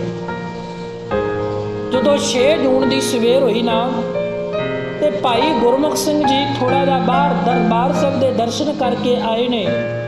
6 ਜੂਨ ਦੀ ਸਵੇਰ ਹੋਈ ਹੈ ਤੇ ਆ ਕੇ ਸੰਤਾਂ ਨੂੰ ਦੱਸਿਆ, ਕਹਿ ਲੱਗੋ ਮਹਾਂਪੁਰਖੋ, ਉਹ ਆਰਮੀ ਦੇ ਟੈਂਕ ਅੰਦਰ ਦਾਖਲ ਹੋ ਗਏ ਨੇ ਤੇ ਉਸ ਆਰਮੀ ਵਾਲੇ ਜਵਾਨਾਂ ਨੇ, ਉਹਨਾਂ ਫੌਜੀਆਂ ਨੇ ਸਾਡੇ ਜਿਹੜੀ ਸ਼ਸਤਰਾਂ ਵਾਲੀ ਪਾਲਕੀ ਹੈ ਨਾ, ਉਹਨੂੰ ਉਡਾ ਦਿੱਤਾ ਹੈ, ਉਹਨੂੰ ਭੰਨ ਦਿੱਤਾ ਹੈ ਗੋਲਿਆਂ ਦੇ ਨਾਲ। ਤੇ ਮਹਾਂਪੁਰਖਾਂ ਨੇ ਕਿਹਾ LMG ਲਾਈਟ ਮਸ਼ੀਨ ਗਨ ਉਹਨਾਂ ਨੂੰ ਮਹਾਂਪੁਰਖ ਲੋਡ ਕਰ ਕਰਕੇ ਸਾਰਿਆਂ ਨੂੰ ਦੇ ਰਹੇ ਨੇ। ਤੇ ਨਾਲ ਮਹਾਂਪੁਰਖਾਂ ਨੇ ਕਿਹਾ, ਕਹਿ ਲੱਗੇ ਸੂਰਾ ਸੋ ਪਹਿਚਾਨੀਐ ਜੋ ਲੜੈ ਦੀਨ ਕੇ ਹੇਤ, ਪੁਰਜਾ ਪੁਰਜਾ ਕੱਟ ਮਰੈ ਕਬੂ ਨਾ ਛਾਡੈ ਖੇਤ। ਜਦੋਂ ਇਤਨੇ ਬਚਨ ਕਹੇ ਮਹਾਂਪੁਰਖਾਂ ਨੇ, ਨਾਲ ਭਾਈ ਅਮਰੀਕ ਸਿੰਘ ਜੀ ਹੈ, ਨਾਲ ਭਾਈ ਲਾਭ ਸਿੰਘ ਜੀ ਹੈ, ਨਾਲ ਭਾਈ ਉਹਨਾਂ ਦੇ ਭਰਾਤਾ ਨੇ ਸੰਤ ਮਹਾਂਪੁਰਖਾਂ ਦੇ ਭਾਈ ਸ਼ਿੰਗਾਰਾ ਸਿੰਘ ਜੀ। ਜਦੋਂ ਸੰਤਾਂ ਮਹਾਂਪੁਰਖਾਂ ਨੇ ਕਹਿਣ ਲੱਗੇ ਅਕਾਲ ਤਖਤ ਸਾਹਿਬ ਦੇ ਭੋਰੇ ਉੱਪਰ ਦੀ ਜਿਸ ਪਾਸੇ ਗੁਰਦੁਆਰਾ ਤੇਗ ਬਹਾਦਰ ਸਾਹਿਬ ਹੈ, ਇਸ ਪਾਸੇ ਦੀ ਨੀਚੇ ਉਤਰੇ ਨੇ। ਭਾਈ ਅਮਰੀਕ ਸਿੰਘ ਜੀ ਥੋੜਾ ਅੱਗੇ ਚਲੇ ਗਏ ਨੇ। ਭਾਈ ਅਮਰੀਕ ਸਿੰਘ ਜੀ ਦੀ ਛਾਤੀ ਦੇ ਵਿੱਚ ਗੋਲੀ ਲੱਗੀ ਹੈ। ਜਿਸ ਜਗ੍ਹਾ ਤੇ ਆਪਾਂ ਦੇਖਦੇ ਆ ਨਿਸ਼ਾਨ ਸਾਹਿਬ ਲੱਗੇ ਹੋਏ ਨਾ ਅਕਾਲ ਤਖਤ ਸਾਹਿਬ ਦੇ ਸਾਹਮਣੇ, ਥੋੜਾ ਜਿਹਾ ਖੱਬੇ ਵਾਲੀ ਬਾਈ ਪਾਸੇ ਗਏ ਨੇ ਤੇ ਭਾਈ ਅਮਰੀਕ ਸਿੰਘ ਜੀ ਸ਼ਹੀਦੀ ਪ੍ਰਾਪਤ ਕਰ ਜਾਂਦੇ ਨੇ। ਤੇ ਜਿਸ ਜਗ੍ਹਾ ਤੇ ਨਿਸ਼ਾਨ ਸਾਹਿਬਾਂ ਤੋਂ ਥੋੜਾ ਜਿਹਾ 2 ਕਰਮਾਂ ਅੱਗੇ ਹੋ ਕੇ ਉਸ ਕੁਲਦੀਪ ਬਰਾੜ ਨੇ ਆਪਣੀ ਪੁਸਤਕ ਦੇ ਵਿੱਚ ਲਿਖਿਆ ਹੈ ਕਿ ਸੰਤ ਜਰਨੈਲ ਸਿੰਘ ਜੀ ਭਿੰਡਰਾਂਵਾਲਾ ਦੇ ਇੱਕ ਬਰਸਟ ਆ ਕੇ ਐਸਾ ਵੱਜਾ ਹੈ ਕਿ ਉਹ ਉੱਥੇ ਜਗ੍ਹਾ ਤੇ ਹੀ ਚਿੱਤ ਹੋ ਗਏ ਨੇ। ਤੇ ਉਹਨਾਂ ਦਾ ਜਿਹੜਾ ਕਹਿੰਦੇ ਸਿਰ ਸੀ ਨਾ, ਉਹ ਦਰਬਾਰ ਸਾਹਿਬ ਦੀ ਡਿਊਟੀ ਵਾਲੇ ਪਾਸੇ ਸੀ। ਸੰਤ ਜਰਨੈਲ ਸਿੰਘ ਜੀ ਭਿੰਡਰਾਂਵਾਲੇ ਜਦੋਂ ਉਹਨਾਂ ਦੇ ਇੱਕ ਬਰਸਟ ਆ ਕੇ ਵੱਜਾ ਤੇ ਉਹਨਾਂ ਦਾ ਜਿਹੜਾ ਸਿਰ ਸੀ ਉਹ ਸ੍ਰੀ ਦਰਬਾਰ ਸਾਹਿਬ ਵਾਲੇ ਪਾਸੇ ਹੋ ਗਿਆ, ਡਿਊਟੀ ਵਾਲੇ ਪਾਸੇ। ਫਿਰ ਉਹਨਾਂ ਦੀ ਲਾਸ਼ ਦੀ ਪਹਿਚਾਣ ਕਰਨ ਦੇ ਲਈ ਉਹਨਾਂ ਦੇ ਭੈਣ ਤੇ ਭਰਾ ਨੂੰ ਬੁਲਾਇਆ ਗਿਆ ਸੀ। ਮਹਾਂਪੁਰਖ ਵੀ ਸੰਤ ਜਰਨੈਲ ਸਿੰਘ ਜੀ ਖਾਲਸਾ ਭਿੰਡਰਾਂਵਾਲੇ ਸ਼ਹੀਦੀ ਪ੍ਰਾਪਤ ਕਰ ਗਏ ਨੇ। ਪਰ ਇੱਕ ਅਰਦਾਸ ਕਰਕੇ ਤੁਰੇ ਸਨ। ਜਦੋਂ ਅਕਾਲ ਤਖਤ ਸਾਹਿਬ ਤੋਂ ਨਿਕਲੇ ਸਨ, ਮਹਾਰਾਜ ਦੇ ਚਰਨਾਂ ਵਿੱਚ ਇੱਕ ਅਰਦਾਸ ਕੀਤੀ ਸੀ, हे ਧੰਨ ਗੁਰੂ ਹਰਗੋਬਿੰਦ ਸਾਹਿਬ ਸੱਚੇ ਪਾਤਸ਼ਾਹ, ਜਿੰਨਾ ਸਮਾਂ ਸਿੱਖਾਂ ਦਾ ਆਪਣਾ ਘਰ ਨਹੀਂ ਬਣ ਜਾਂਦਾ ਹੈ, ਉਤਨੇ ਸਮੇਂ ਦੇ ਲਈ ਮੈਂ ਵਾਰ-ਵਾਰ ਜਨਮ ਲੈਂਦਾ ਰਵਾਂਗਾ। ਇਹ ਅਰਦਾਸ ਕਰਕੇ ਨਿਕਲੇ ਸਨ। ਗੁਰਸਿੱਖੋ, ਅਨੇਕਾਂ ਸ਼ਹੀਦੀਆਂ ਹੋਈਆਂ ਨੇ ਇਸ ਤੀਸਰੇ ਘੱਲੂਘਾਰੇ ਸੰਨ 1984 ਦੇ ਵਿੱਚ। ਹੁਣ ਜਦੋਂ ਉਸ ਤੋਂ ਬਾਅਦ ਸੰਤ ਜਰਨੈਲ ਸਿੰਘ ਜੀ ਖਾਲਸਾ ਭਿੰਡਰਾਂਵਾਲੇ, ਉਹਨਾਂ ਦੇ ਸਾਥੀ ਭਾਈ ਅਮਰੀਕ ਸਿੰਘ ਜੀ, ਉਹਨਾਂ ਦੇ ਸਾਥੀ ਭਾਈ ਫੌਜਾ ਸਿੰਘ ਜੀ, ਉਹਨਾਂ ਦੇ ਸਾਥੀ ਭਾਈ ਜਰਨਲ ਸੁਬੇਗ ਸਿੰਘ ਜੀ, ਸਾਬਕਾ ਫੌਜੀ ਸੁਬੇਗ ਸਿੰਘ ਜੀ ਸ਼ਹੀਦ ਹੋ ਗਏ। ਸਾਰੇ ਜਿਹੜੇ ਸਿੰਘ ਸ਼ਹੀਦ ਹੋ ਗਏ ਸਨ। ਤੇ ਅਖੀਰ ਦੇ ਵਿੱਚ ਕੀ ਹੋਇਆ ਨਾ, ਉਹਨਾਂ ਦਾ ਲਾਸ਼ਾਂ ਦਾ ਸੰਸਕਾਰ 7 ਜੂਨ ਨੂੰ ਚਾਟੀਵਿੰਡ ਦੇ ਸ਼ਮਸ਼ਾਨ ਘਾਟ ਵਿੱਚ ਕੀਤਾ ਗਿਆ ਸੀ। 7 ਜੂਨ ਨੂੰ ਜੋ ਕੱਲ੍ਹ ਦਾ ਦਿਨ ਆ ਰਿਹਾ ਹੈ, ਲਾਸ਼ਾਂ ਦਾ ਸੰਸਕਾਰ 7 ਜੂਨ ਨੂੰ ਚਾਟੀਵਿੰਡ ਦੇ ਸ਼ਮਸ਼ਾਨ ਘਾਟ ਵਿੱਚ ਕੀਤਾ ਗਿਆ ਹੈ। ਉਸ ਤੋਂ ਬਾਅਦ ਕਹਿੰਦੇ ਜਿਹੜਾ ਜਰਨਲ ਵੇਜਾ ਸੀ ਆਪਣੇ ਮੁਖੀਆਂ ਨੂੰ ਨਾਲ ਲੈ ਕੇ ਬਾਬਾ ਖੜਕ ਸਿੰਘ ਦੇ ਕੋਲ ਆਇਆ। ਆ ਕੇ ਕਹਿਣ ਲੱਗਾ 8 ਜੂਨ ਨੂੰ ਕਹਿਣ ਲੱਗਾ ਜੀ ਤੁਸੀਂ ਬਿਆਨ ਦਿਓ ਕਿ ਸਿੱਖਾਂ ਨੂੰ ਚੁੱਪ ਸ਼ਾਂਤੀ ਵਰਤਣੀ ਚਾਹੀਦੀ ਹੈ। ਬਾਬਾ ਖੜਕ ਸਿੰਘ ਨੇ ਕਿਹਾ ਮੈਂ ਕਦੇ ਇਸ ਤਰ੍ਹਾਂ ਦਾ ਬਿਆਨ ਨਹੀਂ ਦੇਵਾਂਗਾ। ਬਾਕੀ ਸਾਡੇ ਕੋਲ ਰਹਿ ਕੀ ਗਿਆ ਹੈ, ਤੁਸੀਂ ਦਰਬਾਰ ਸਾਹਿਬ ਤੇ ਹਮਲਾ ਕੀਤਾ ਹੈ, ਅਕਾਲ ਤਖਤ ਸਾਹਿਬ ਨੂੰ ਢਹਿ ਢੇਰੀ ਕਰ ਦਿੱਤਾ ਹੈ, ਹੋਰ ਕੀ ਕਰੋਗੇ, ਗੋਲੀਆਂ ਮਾਰੋਗੇ, ਹੋਰ ਮਾਰੋ। ਪਰ ਕਹਿੰਦੇ ਬਾਬਾ ਖੜਕ ਸਿੰਘ ਨੇ ਬਿਆਨ ਨਹੀਂ ਸੀ ਦਿੱਤਾ। ਫਿਰ ਕੁਝ ਦਿਨਾਂ ਦੇ ਬਾਅਦ ਸ਼੍ਰੀ ਦਰਬਾਰ ਸਾਹਿਬ ਅੰਮ੍ਰਿਤਸਰ ਸਾਹਿਬ ਵਿਖੇ ਪੰਜਾਬ ਦੀ ਧਰਤੀ ਤੇ ਇੰਦਰਾ ਗਾਂਧੀ ਦਰਬਾਰ ਸਾਹਿਬ ਨਤਮਸਤਕ ਹੋਣ ਵਾਸਤੇ ਆਈ ਹੈ। ਨਾਲ ਗਿਆਨੀ ਜੈਲ ਸਿੰਘ ਜੀ ਨੇ, ਉਹਨਾਂ ਨੇ ਆ ਕੇ ਨਮਸਕਾਰ ਕੀਤੀ, ਮੱਥਾ ਟੇਕਿਆ ਤੇ ਉਹਨਾਂ ਨੇ ਰਾਜਪਾਲ ਨੂੰ ਹੁਕਮ ਕੀਤਾ, ਮੁਖੀਆ ਨੂੰ ਹੁਕਮ ਕੀਤਾ। ਕਹਿਣ ਲੱਗੇ ਇੰਦਰਾ ਗਾਂਧੀ ਨੇ ਡਿਊਟੀ ਲਗਾਏਗੀ ਬਾਬਾ ਬੂਟਾ ਸਿੰਘ ਤੇ ਬਾਬਾ ਸੰਤਾ ਸਿੰਘ ਦੀ ਕਿ ਇਹ ਜਿਤਨਾ ਸਮੇਂ ਦੇ ਲਈ ਅਕਾਲ ਤਖਤ ਸਾਹਿਬ ਇਸੇ ਤਰ੍ਹਾਂ ਪਿਆ ਰਹੇਗਾ, ਇਹ ਸਿੱਖਾਂ ਦੇ ਹਿਰਦੇ ਵਲੂੰਧਰੇ ਜਾਣਗੇ, ਇਹ ਸਾਡੀ ਸਰਕਾਰ ਦੇ ਦੁਸ਼ਮਣ ਬਣਦੇ ਜਾਣਗੇ। ਕਿਸੇ ਢੰਗ ਦੇ ਨਾਲ ਇਹਨਾਂ ਦੇ ਜ਼ਖਮਾਂ ਤੇ ਮਲਮ ਪੱਟੀ ਕਰ ਦਿਓ, ਅਕਾਲ ਤਖਤ ਸਾਹਿਬ ਦੁਬਾਰਾ ਤਿਆਰ ਕਰ ਦਿਓ। ਬਾਬਾ ਸੰਤਾ ਸਿੰਘ ਤੇ ਬਾਬਾ ਬੂਟਾ ਸਿੰਘ ਨੇ ਉਸ ਸਮੇਂ ਅਕਾਲ ਤਖਤ ਸਾਹਿਬ ਇੱਕ ਆਰਜੀ ਤੌਰ 'ਤੇ ਤਿਆਰ ਕੀਤਾ ਗਿਆ, ਪਰ ਸਿੱਖਾਂ ਨੇ ਉਸ ਅਕਾਲ ਤਖਤ ਸਾਹਿਬ ਨੂੰ ਪਰਵਾਹ ਨਹੀਂ ਜੇ ਕੀਤਾ। ਦੁਬਾਰਾ ਫਿਰ ਢਹਿ ਢੇਰੀ ਕਰ ਦਿੱਤਾ, ਢਾਹ ਦਿੱਤਾ ਗਿਆ ਅਕਾਲ ਤਖਤ ਸਾਹਿਬ। ਤੇ ਇਹ ਅਰਦਾਸ ਕੀਤੀ ਦਰਬਾਰ ਸਾਹਿਬ ਵਿਖੇ, ਅਕਾਲ ਤਖਤ ਸਾਹਿਬ ਵਿਖੇ ਕਿ ਸਿੱਖ ਆਪਣੀ ਮਿਹਨਤ ਦੀ ਕਮਾਈ ਦੇ ਨਾਲ, ਆਪਣੇ ਦਸਵੰਧ ਦੇ ਨਾਲ ਅਕਾਲ ਤਖਤ ਸਾਹਿਬ ਦੀ ਇਮਾਰਤ ਨੂੰ ਤਿਆਰ ਕਰਨਗੇ। ਇਹ ਉਹ ਅਕਾਲ ਤਖਤ ਸਾਹਿਬ ਹੈ ਜਿਸ ਨੂੰ ਭਾਈ ਗੁਰਦਾਸ ਜੀ ਤੇ ਬਾਬਾ ਬੁੱਢਾ ਜੀ ਨੇ ਆਪਣੇ ਹੱਥਾਂ ਦੇ ਨਾਲ ਤਿਆਰ ਕੀਤਾ ਸੀ। ਇਹ ਉਹ ਅਕਾਲ ਤਖਤ ਸਾਹਿਬ ਹੈ ਜਿਸ ਤੇ ਅਨੇਕਾਂ ਜਿਹੜੇ ਦੁਸ਼ਮਣਾਂ ਨੇ ਹਮਲਾ ਕੀਤਾ ਹੈ। ਉਹ 153 ਦਿਨ ਤੋਂ ਵੱਧ ਦਾ ਸਮਾਂ ਨਹੀਂ ਟੱਪੇ, ਚਾਹੇ ਅਹਿਮਦ ਸ਼ਾਹ ਅਬਦਾਲੀ ਹੋਇਆ ਹੈ, ਚਾਹੇ ਉਹ ਮੱਸਾ ਰੰਗੜ ਹੋਇਆ ਹੈ, ਤੇ ਜਾਂ ਉਹ ਇੰਦਰਾ ਗਾਂਧੀ ਹੋਈ ਹੈ। 153 ਤੋਂ ਵੱਧ ਦਿਨ ਦਾ ਸਮਾਂ ਨਹੀਂ ਟੱਪੇ। ਆਪ ਜੀ ਇਤਿਹਾਸ ਤੋਂ ਜਾਣੂ ਹੋ। ਗੁਰੂ ਅਰਜਨ ਦੇਵ ਪਾਤਸ਼ਾਹ ਦੇ ਪਾਵਨ ਬਾਣੀ ਦੇ ਬੱਚੇ ਨੇ किस हों जाची किस आराधी जा सब को कीता होसी जो जो दिसै वड्डा वडेरा सो सो खाकू रलसी। महाराज कहन लगे जेड़ा भी गुरु रामदास दातिया तेरे दर ते चढ़ के आया है वो मिट्टी की ढेरी हो गया, खाक की ढेरी हो गया है। एक छोटी जी उदाहरण दे के मैं अगे चला समाप्ति वालों। सिखो कि जदों श्री दरबार साहिब अमृतसर साहिब ते सन 1984 दे विच हमला होया ना ते कुछ दिन दरबार साहिब गुरु ग्रंथ साहिब महाराज का प्रकाश नहीं होया सी। सिखां दे अखां दे विच अथरू ने कादे खून दे अथरू लैके अरदासां करे ने गुरु रामदास दातिया तेरे दर दी इतनी बेअदबी हुई है, इतनी जानी माली नुकसान होया है। जदों कुछ दिनों के बाद गुरु ग्रंथ साहिब महाराज का प्रकाश होया सिखां ने अरदास की मां पातशाह हुक्मनामा बख्श। पहले दिन कुछ दिनों के बाद जदों हुक्मनामा महाराज ने यह बख्शिश किया सी किस हो जाची किस आराधी जा सब को कीता होसी जो जो दिसै वड्डा वडेरा सो सो खाकू रलसी। ते जदों गुरसिखो 31 अक्तूबर नूं दिल्ली की धरती ते उस इंदिरा गांधी नूं गड्डी चाढ़िया जाता है, भाई सतवंत सिंह भाई बेअंत सिंह भाणा वरताउंदे ने उस दिन दरबार साहिब तो हुक्मनामा आया सी भगतां दी सदा तू रखदा हर जियो धुर तू रखदा आया प्रहलाद जन तुद राख ले हर जियो हर नाक्ष मार। जिस दिन 31 अक्तूबर नूं इंदिरा गांधी नूं गड्डी चाढ़िया उन्हां सिंघां ने यह हुक्मनामा आया सी दरबार साहिब तो भगतां दी सदा तू रखदा हर जियो धुर तू रखदा आया प्रहलाद जन तुद राख ले हर जियो हर नाक्ष मार पचाया। उन्हां पापियां नूं मालक आप दंड दिंदा है। जदों कुछ दिन का समा बतीत होया गुरु सिखो जदों ऐसा समा बतीत होया ना कहंदे जनरल सुबेग सिंह दी माता दरबार साहिब विखे सेवा करने वास्ते आए है। 80-90 साल की उम्र है जनरल सुबेग सिंह की माता की।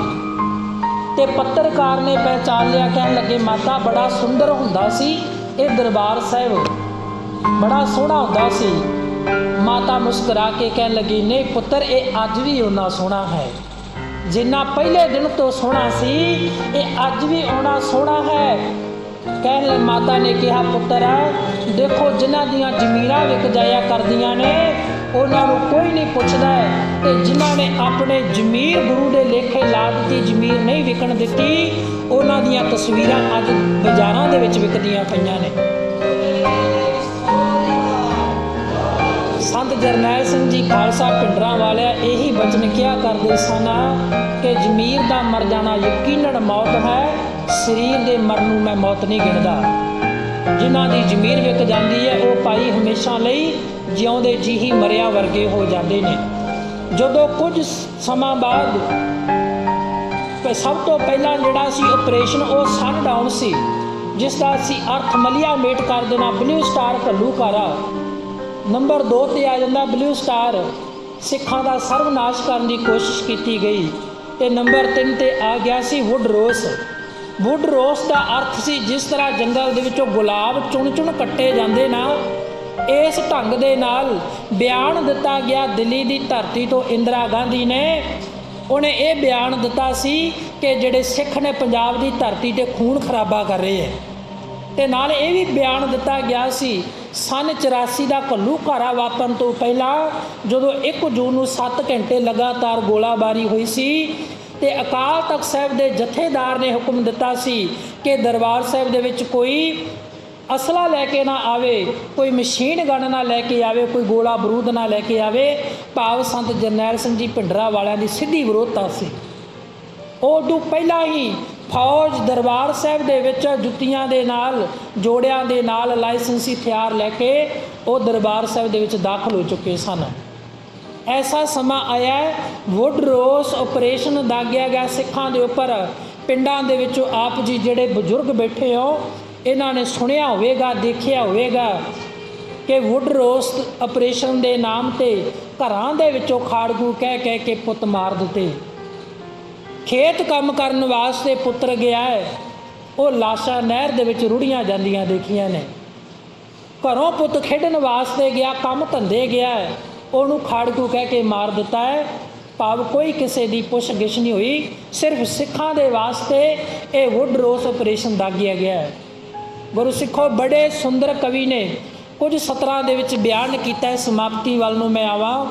ਉਹ ਕਹਿਣ ਲੱਗਾ, ਜਦੋਂ ਜੂਨ ਮਹੀਨਾ ਆਉਂਦਾ ਸਾਡੇ ਸੀਨੇ ਪਾਉਂਦਾ ਛੇਕ, ਜਦੋਂ ਜੂਨ ਮਹੀਨਾ ਆਉਂਦਾ ਸਾਡੇ ਸੀਨੇ ਪਾਉਂਦਾ ਛੇਕ, ਤੂੰ ਲਾਂਬੂ ਲਾਇਆ ਤਖਤ ਨੂੰ ਸਾਨੂੰ ਅੱਜ ਵੀ ਦਿੰਦਾ ਸੇਕ, ਤੂੰ ਮੌਤ ਦਾ ਤਾਂਡਵ ਨੱਚਿਆ ਵਿੱਚ ਜਿਸਦੇ ਨਹੀਂ ਦਰੇਗ, ਉਹਨੇ ਟੈਂਕ ਵੀ ਤੇਰੇ ਫੋੜ ਤੇ ਜਿਸ ਨੂੰ ਕਹਿੰਦੇ ਜਰਨਲ ਸੁਬੇਗ, ਤੂੰ ਲਾਂਬੂ ਲਾਇਆ ਉਸ ਤਖਤ ਨੂੰ ਕੋਈ ਜਿਸ ਦਾ ਨਹੀਂ ਸ਼ਰੀਕ, ਉਹ ਵਾਂਗ ਬਹਾਦਰਾਂ ਜੂਝਿਆ ਜਿਸ ਦਾ ਨਾਂ ਸੀ ਸਿੰਘ ਅਮਰੀਕ, ਤੂੰ ਲਾਂਬੂ ਲਾਇਆ ਉਸ ਤਖਤ ਨੂੰ ਤੇਰੇ ਥਰ ਥਰ ਕੰਬੇ ਕਰਨੈਲ, ਉਹ ਵਾਂਗ ਬਹਾਦਰਾਂ ਜੂਝਿਆ ਜਿਸ ਦਾ ਨਾਮ ਸੀ ਸਿੰਘ ਜਰਨੈਲ, ਜਿਸ ਦਾ ਨਾਮ ਸੀ ਸਿੰਘ ਜਰਨੈਲ। ਉਹ ਸੰਤ ਜਰਨੈਲ ਸਿੰਘ ਜੀ ਖਾਲਸਾ ਭਿੰਡਰਾਂ ਵਾਲੇ, ਜਿਨ੍ਹਾਂ ਨੇ ਆਪਾ ਕੁਰਬਾਨ ਕਰ ਦਿੱਤਾ। ਗੁਰਸਿੱਖੋ, ਜੇ ਉਸ ਸਮੇਂ ਆਨੰਦਪੁਰ ਸਾਹਿਬ ਦੇ ਮਤੇ ਦੇ ਵਿੱਚ ਸਿੱਖਾਂ ਦੀ ਪਹਿਲੀ ਮੰਗ ਇਹ ਸੀ ਕਿ ਸਿੱਖਾਂ ਨੂੰ, ਕਿਸਾਨਾਂ ਨੂੰ ਬਣਦਾ ਉਹਨਾਂ ਦਾ ਜੋ ਵੀ ਹੱਕ ਦਿੱਤਾ ਜਾਵੇ। ਜੇ ਅੱਜ ਅਸੀਂ ਕਿਸਾਨੀ ਧਰਨੇ 'ਤੇ ਬੈਠੇ ਆ ਨਾ, ਜੇ ਉਸ ਸਮੇਂ ਸੰਤਾਂ ਦੀ ਗੱਲ ਮੰਨੀ ਹੁੰਦੀ ਤਾਂ ਅੱਜ ਸਾਨੂੰ ਆਹ ਨਾ ਭੁਗਤਣਾ ਪੈਂਦਾ। ਆਨੰਦਪੁਰ ਸਾਹਿਬ ਦੇ ਮਤੇ ਦੇ ਵਿੱਚ ਇੰਦਰਾ ਗਾਂਧੀ ਨੂੰ ਇਹ ਮੰਗਾਂ ਸੰਤਾਂ ਨੇ ਪਹਿਲਾਂ ਰੱਖੀਆਂ ਸਨ ਕਿ ਤੁਹਾਨੂੰ ਕੀ ਅਧਿਕਾਰ ਹੈ ਉਹਨਾਂ ਦੀ, ਕਿਸਾਨਾਂ ਦੀ ਜਿਹੜੀ ਫਸਲ ਹੈ ਉਹਦੇ ਉੱਪਰ ਤੁਸੀਂ ਮੁੱਲ ਲਾਵੋ, ਉਹਨਾਂ ਨੂੰ ਉਹਨਾਂ ਦੇ ਬਣਦੇ ਹੱਕ ਦਿਓ। ਜੇ ਅਸੀਂ ਉਹਨਾਂ ਦੀ ਗੱਲ ਨਹੀਂ ਮੰਨੀ ਉਸ ਸਮੇਂ ਆਨੰਦਪੁਰ ਦੇ ਮਤੇ ਦੇ ਵਿੱਚ, ਤੇ ਅੱਜ ਸਾਨੂੰ ਉਸ ਦਿੱਲੀ ਦੀ ਧਰਤੀ 'ਤੇ ਜਾ ਕੇ ਧਰਨੇ ਲਾਉਣੇ ਪੈ ਰਹੇ ਆ। ਉਸ ਤੋਂ ਬਾਅਦ ਇੰਦਰਾ ਗਾਂਧੀ 31 ਅਕਤੂਬਰ ਨੂੰ ਗੱਡੀ ਚਾੜੀ ਸਿੰਘਾਂ ਨੇ, ਤੇ ਐਸਾ ਦਿੱਲੀ ਦੇ ਵਿੱਚ ਕਹਿਰ ਵਾਪਰਿਆ, ਭਾਣਾ ਵਾਪਰਿਆ। ਸਾਡੇ ਸਿੱਖਾਂ ਦੇ ਘਰਾਂ ਨੂੰ ਅੱਗਾਂ ਲਗਾ ਦਿੱਤੀਆਂ, ਸਾਡੇ ਸਿੱਖਾਂ ਦੇ ਲੜਕਿਆਂ ਨੂੰ ਧੂ ਕੇ ਗੋਲੀਆਂ ਮਾਰ ਕੇ ਲਾਸ਼ਾਂ ਨਹਿਰਾਂ ਦੇ ਵਿੱਚ ਰੋੜ ਦਿੱਤੀਆਂ ਗਈਆਂ, ਗਲਾਂ ਦੇ ਵਿੱਚ ਟਾਇਰ ਪਾ ਦਿੱਤੇ ਗਏ ਨੇ। ਜੇ ਸਿੱਖਾਂ ਦੀ ਗੱਲ ਆਈ ਹੈ, ਸਿੱਖਾਂ ਜੇਕਰ ਅੱਜ ਦਿੱਲੀ ਜਿਉਂਦੀ ਹੈ ਤੇ ਉਹ ਸਿੱਖਾਂ ਦੇ ਕਰਕੇ ਦਿੱਲੀ ਜਿਉਂਦੀ ਹੈ। ਜਦੋਂ ਸਿੱਖੋ ਵੇਖੋ, ਛੋਟੀ ਜੀ ਉਦਾਹਰਨ ਦੇਵਾਂ, ਜੇਕਰ ਅੱਜ ਸਿੱਖਾਂ ਨੂੰ ਲੋੜ ਪਈ ਕਿਤੇ ਚਾਹ ਦੇ ਲੰਗਰ ਲਾਉਣ ਦੀ, ਸਿੱਖਾਂ ਨੇ ਚਾਹ ਦੇ ਲੰਗਰ ਵੀ ਲਾਏ ਨੇ। ਜਿੱਥੇ ਸਾਹ ਦੇ ਲੰਗਰਾਂ ਦੀ ਲੋੜ ਪਈ ਹੈ, ਸਿੱਖਾਂ ਨੇ ਦਿੱਲੀ ਦੀ ਧਰਤੀ 'ਤੇ ਸਾਹ ਦੇ ਲੰਗਰ ਵੀ ਲਾ ਦਿੱਤੇ ਨੇ, ਆਕਸੀਜਨ ਦੇ ਲੰਗਰ ਵੀ ਲਾ ਦਿੱਤੇ ਨੇ। ਉਹ ਐਸੇ ਸਿੱਖ ਹੈ ਜਿਨ੍ਹਾਂ ਨੂੰ ਮੀਰ ਮਨੂੰ ਮਕਾਉਂਦਾ ਥੱਕ ਗਿਆ ਹੈ, ਜਿਨ੍ਹਾਂ ਨੂੰ ਅਨੇਕਾ ਅਹਿਮਦ ਸ਼ਾਹ ਅਬਦਾਲੀ ਵਰਗੇ ਮਕਾਉਂਦੇ ਥੱਕ ਗਏ। ਮੀਰ ਮੰਨੂ ਦੇ ਸਮੇਂ ਇੱਕ ਅਖਾਣ ਪੈਦਾ ਹੋਇਆ ਸੀ, ਉਹ ਐਸਾ ਸੀ, ਮੰਨੂ ਸਾਡੀ ਦਾਤਰੀ ਅਸੀਂ ਮੰਨੂ ਦੇ ਸੋਏ, ਜਿਉਂ-ਜਿਉਂ ਮੰਨੂ ਵੱਢਦਾ ਅਸੀਂ ਦੂਣ ਸਵਾਏ ਹੋਏ। ਇਹ ਹੈ ਗੁਰੂ ਘਰ ਦੀ ਸਿੱਖੀ। ਤੇ ਜਿੰਨਾ ਅਸੀਂ ਗੁਰੂ ਨੂੰ ਪਿਆਰ ਕਰਾਂਗੇ, ਗੁਰੂ ਸਾਡੀ ਸਿੱਖੀ ਕੇਸਾ ਸੋਸਾਂ ਦੇ ਨਾਲ ਨਿਭਾਏਗਾ। ਹੋਈਆਂ ਭੁੱਲਾਂ ਚੁੱਕਾ ਦੀ ਖਿਮਾ।